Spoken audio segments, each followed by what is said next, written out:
Hey, I'm Ethan, And I'm Allie. and we're two grit coaches from Cohort 5. And today we're here to talk to you a little bit about, what it's like to be a coach and balance that commitment with, other things that you might have going on in your life and how to cope with different challenges as a coach. Yeah. Yeah. So to start off, we're going to tell you a little bit about ourselves. So my name's Allie. I'm a fourth year English major here at UCLA, doing a creative writing concentration. My pronouns are she, her, and hers. And in addition to Grit, I'm the campus events commissioner for CEC. I'm a member of Student Committee for the Arts, and I'm currently doing a part-time internship with Getty Morrow. So I'm juggling 3 jobs, also coaching. Yeah. What about you, Ethan? My name is Ethan. I'm a third year cognitive science major, and my pronouns are he, him, and his. Outside of Grit, I'm involved with a couple of things, a couple tech clubs, so I'm in product space and creative labs. I'm also a part of UCLA Radio, and I also mentor middle school kids through Bruin Partners. So yeah, a bunch of different types of things as well. So yeah, But the first question I think we're going to go into is just, as a coach and, with all the commitments that we've kind of just detailed out, like, Allie, how do you feel like you balance your time and energy, between coaching as well as your other involvements? Yeah, so I think that it's certainly a challenge, but if you're able to do it, it really pays off because you can be a little bit more present in all the spaces you're involved in, and that's really vital when it comes to Grit and when it comes to working with other students. Mm-hmm. So something that's really key for me is having a solid way to plan out my time. I really like a planner, a physical planner that I can write all over and carry with me, and just find different visual markers to kind of parse out my time. I also love being in communication with folks who I'm going to be working with throughout the week, so that they can hold me accountable and I can hold them accountable. And then in terms of energy, I also think it's really important to ensure that you're scheduling in self-care time, because otherwise the rest of your schedule doesn't matter, because some days you'll just be so tired that you'll go home and take a nap instead of going to class. So certainly schedule in that self-care time so that you can be present in all the spaces. Do you have any techniques? I think you mentioned a lot of good tips. The only things I would add is, for me, I think I've always found it more helpful to have a digital kind of calendar that I can look at on my phone or my laptop and share with other people if necessary. So I just use tools like Google Calendars and Todoist. But I think all the points that you made are things that I try to follow as well. Awesome. So we both named that we have a lot of involvements going on and off campus.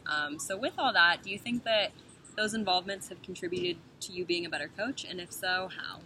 Yeah, I really think that, being involved in things outside of Grit is actually really beneficial for just strengthening, your perspective as a coach. I think in my variety of different involvements, I've met different people from different backgrounds, and I think that, learning about their stories and understanding, their challenges have really led me to have a more, diverse toolbox to really talk to coachees about when we talk about their certain challenges. I also think that being involved in different organizations can help give you a better handle on the different resources and the types of opportunities that are available for coachees on campus. So yeah, I don't know. Anything you want to add on that? That was a really great answer. I think everything that you said was really valid. I would just reemphasize that, being involved on campus, while it's going to take up your time a little bit, that's going to make you better by in time management, just by virtue of needing to do it in order to be involved in all these things. If you're that kind of person, you already have a lot of practice with that, and that is something that you certainly need to implement as a coach when you're scheduling sessions, and making sure that you're holding your students accountable to coming to them. And then again, just working with lots of different personalities and seeing lots of different types of people with really diverse backgrounds. I think that it's exciting to work with those sorts of people and be able to learn from them. And the same goes for your peers within a Grit cohort, being able to learn from them. I think that that's something that I definitely learned in my other experiences on campus, and I've definitely brought with me into coaching. Totally agree with everything you said.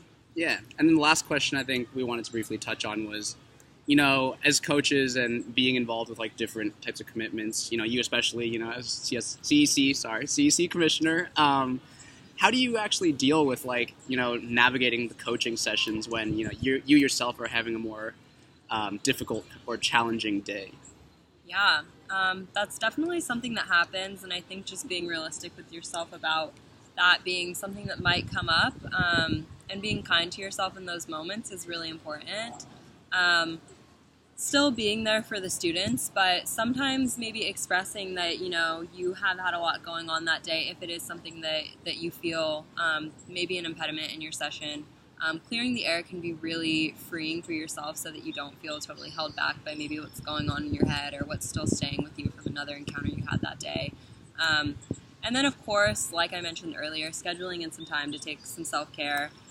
So before, after, maybe even during sessions, just trying to ground yourself a little bit in whatever way really works for you. I know that it varies a lot, so do you have any ideas for grounding? Yeah, I think that's a good point that grounding varies a lot.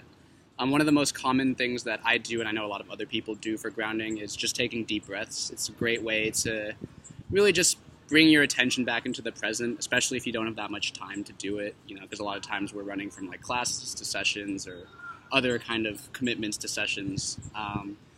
Something that I like to do more personally is just because, you know, I really like music, so I really just like taking like 5 minutes before session to just like put my headphones on, close my eyes, and just like really listen to a song in like the present.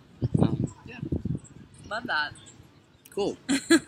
So those are some really great ideas, I think, to kind of ground yourself before, during, or after session, because this work, while very rewarding, can be challenging sometimes.